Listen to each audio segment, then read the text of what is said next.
kesuksesan seorang pemimpin, kunci paling utama ada di sini katanya Mozi. Angkatlah orang-orang yang memang berbakat di bidangnya. Jangan coba-coba mengangkat yang tidak ahlinya, karena disitulah nanti awal kehancuran.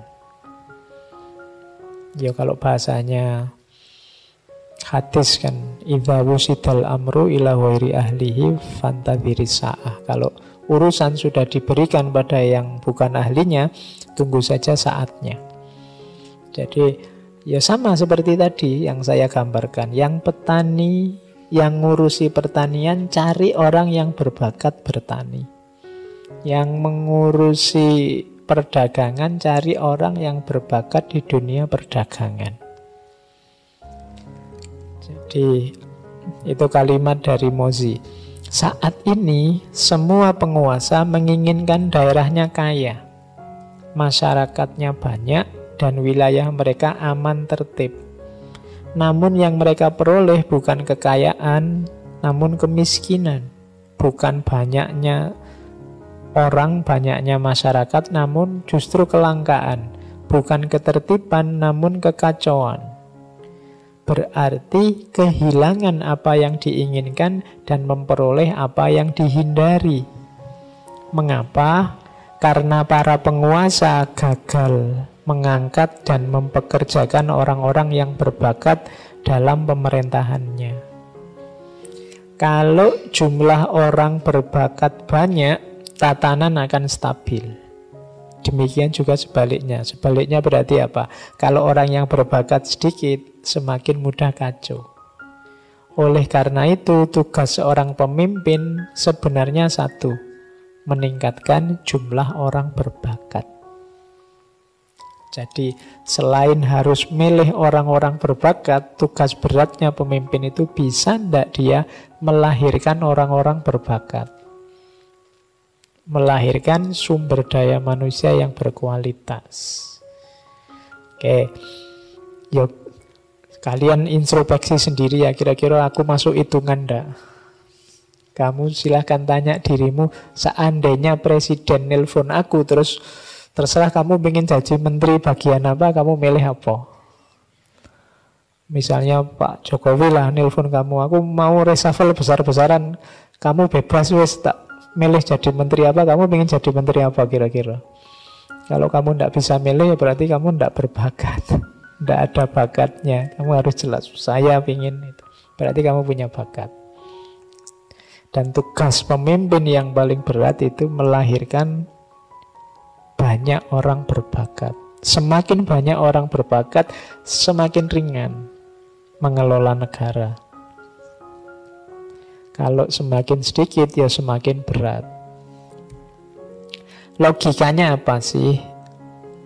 Gini loh katanya Mozi, kenapa kok mengutamakan yang berbakat? Kalau orang-orang terhormat dan bijaksana yang menjalankan pemerintahan, jadi berarti ini orang berbakat yang menduduki posisi yang tepat, maka orang bodoh dan rendah akan tertib.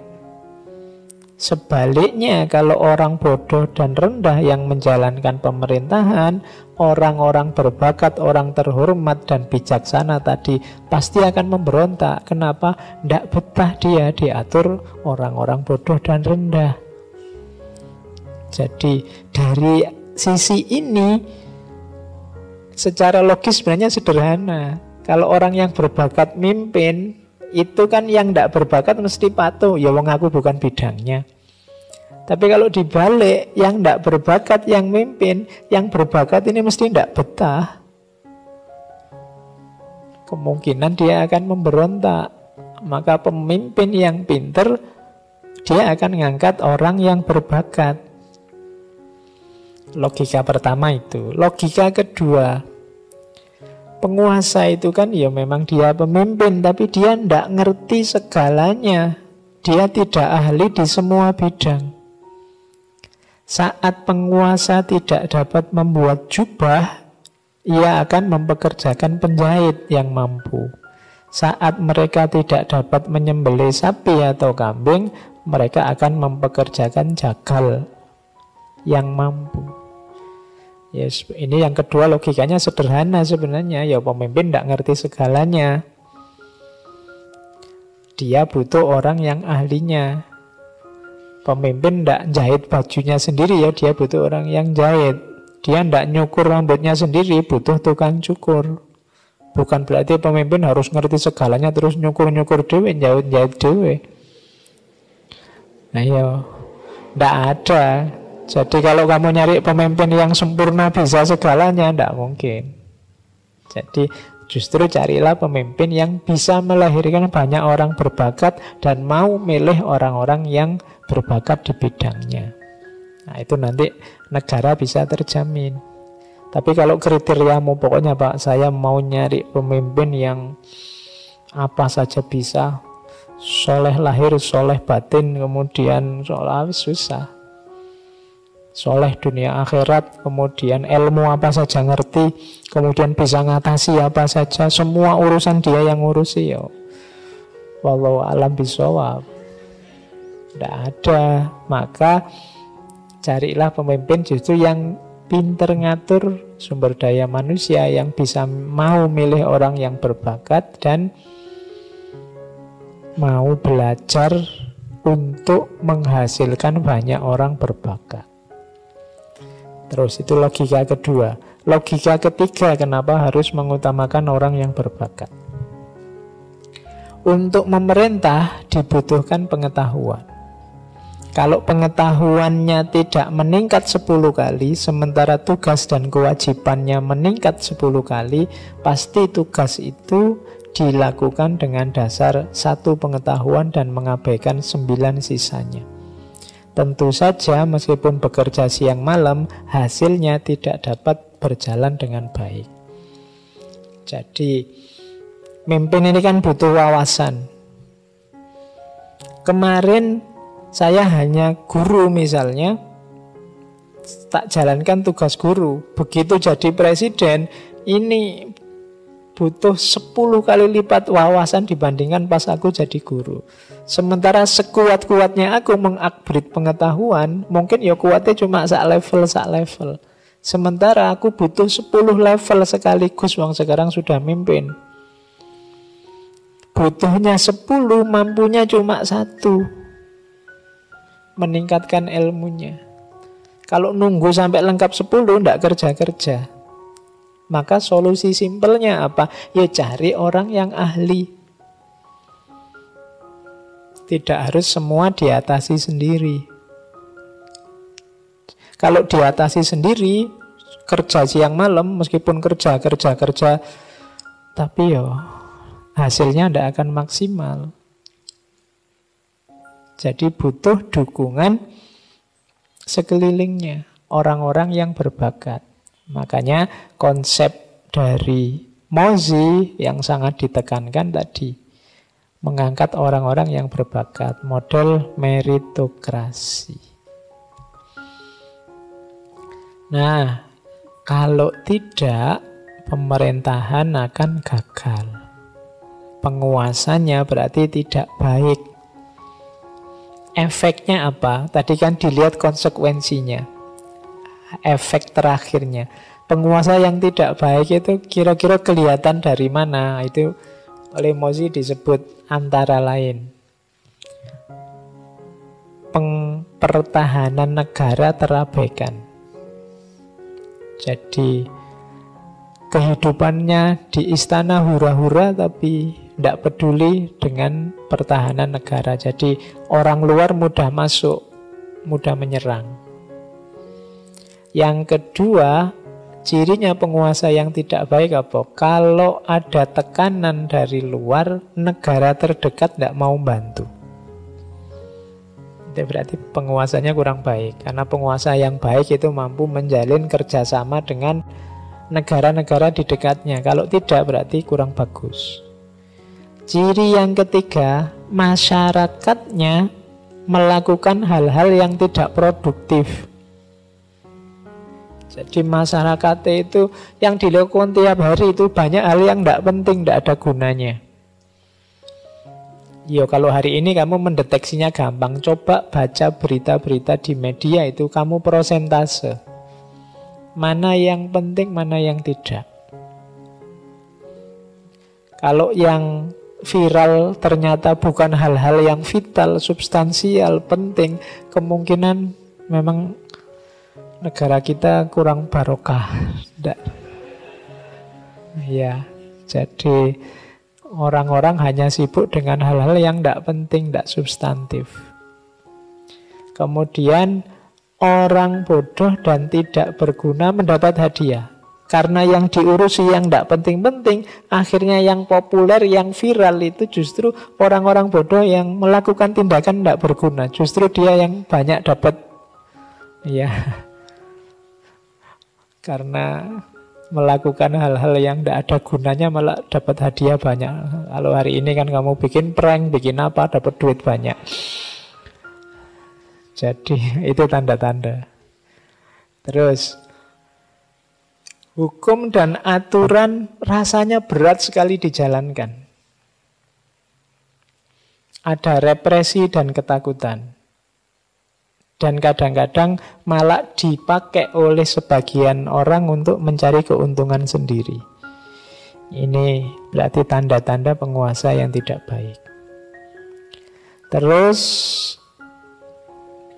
efeknya juga penguasa hidup dalam satu ilusi yang keliru tentang kemampuannya dan kekuatan negaranya. Karena tadi ngurusi banyak hal yang tidak penting, merasa besar padahal sebenarnya tidak. Kemudian selanjutnya, orang yang dipercaya tidak lagi patuh, sementara yang patuh tidak dapat dipercaya. Kalau sudah kayak gini berarti lingkungan di sekeliling pemimpin itu sudah tidak beres. Jadi yang dapat dipercaya tidak patuh, sementara yang patuh tidak dapat dipercaya. Oh, ini bahaya.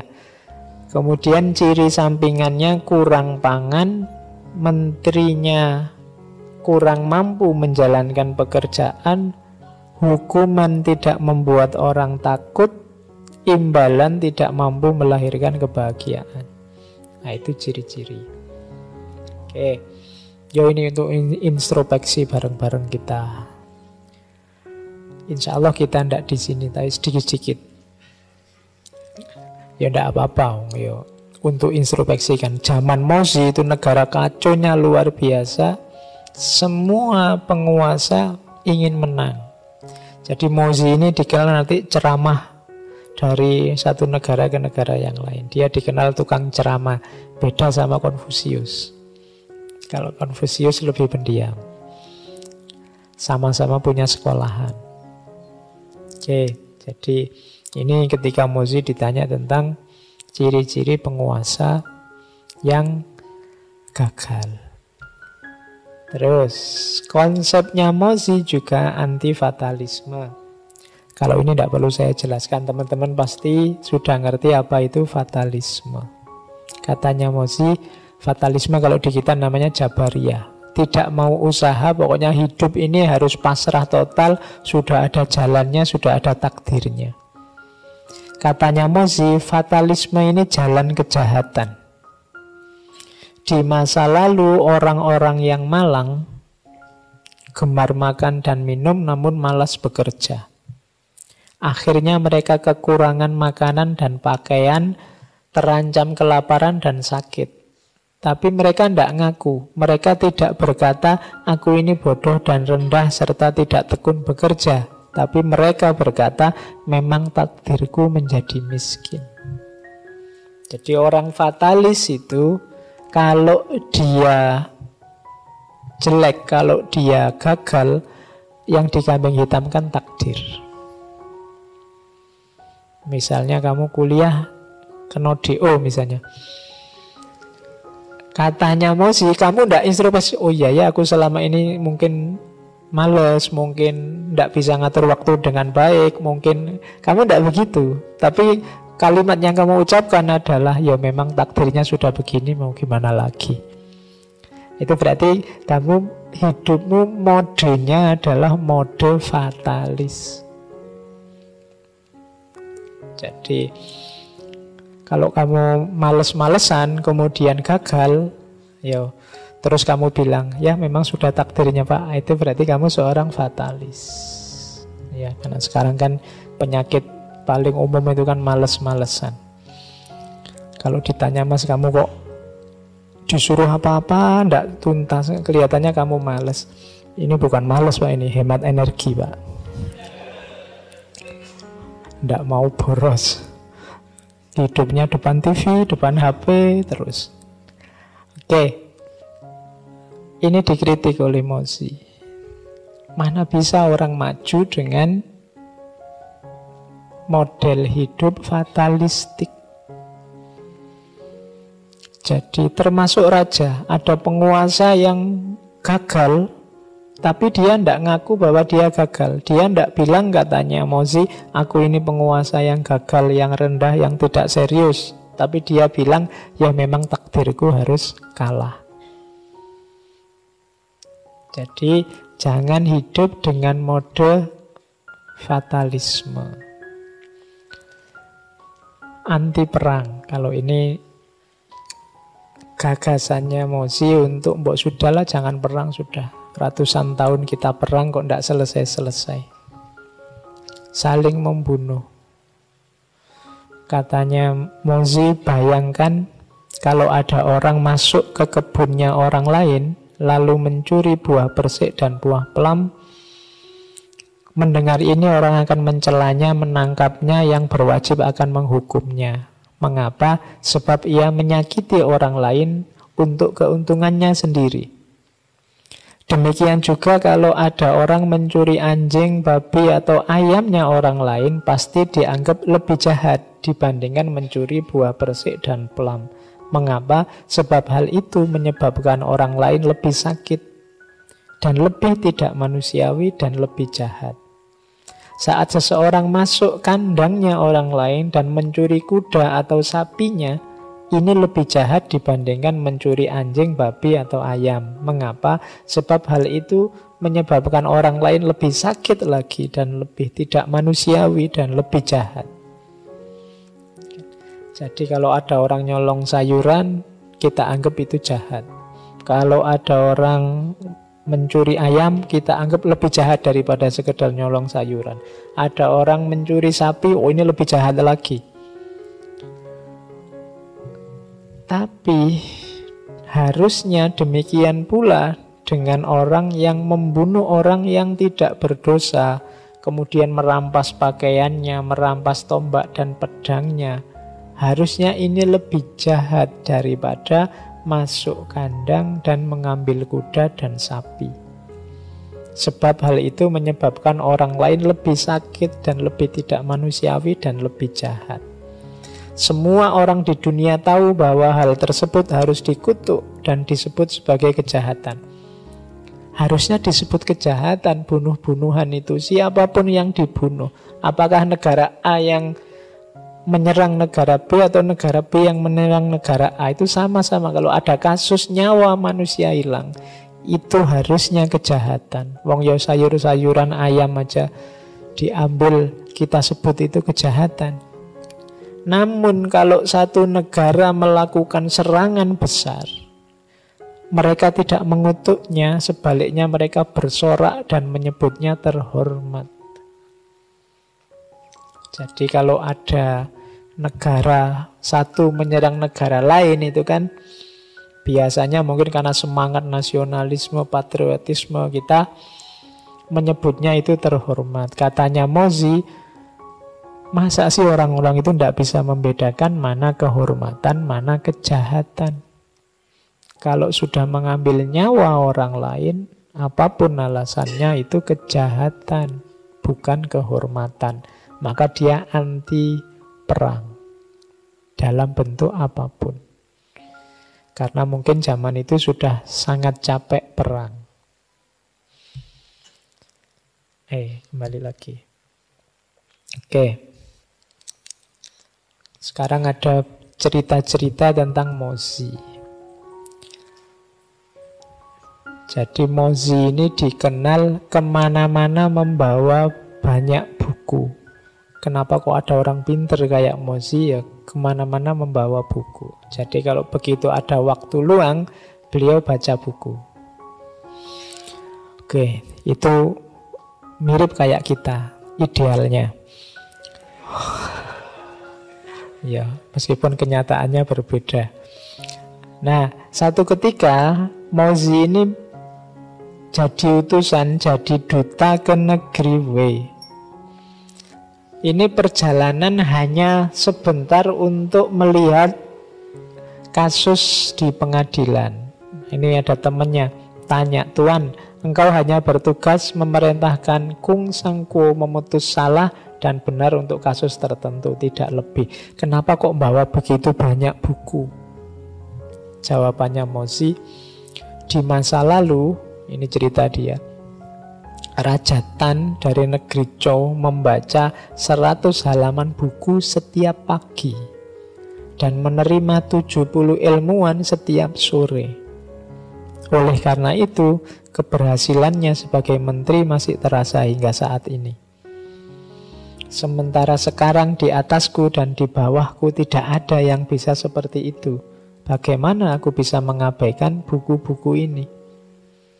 Jadi, dulu ada Raja Tan yang setiap pagi membaca 100 halaman buku, nanti sorenya mengumpulkan ilmuwan, diskusi, dia mendengarkan. Jadi dalam sehari dapat banyak sekali wawasan. Sementara sekarang, nah kalau punya raja semacam ini, maksudnya begitu, enak aku, santai, rajaku pinter ngerti macam-macam. Sementara sekarang di tempatku sama kamu ini, atasku males baca, bawahku males baca. Jadi tidak bisa, mau tidak mau aku harus ngalahin baca.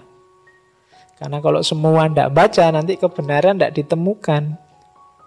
Orang tidak bisa tahu bagaimana meletakkan secara tepat apa yang mereka dengar sesuai proporsinya.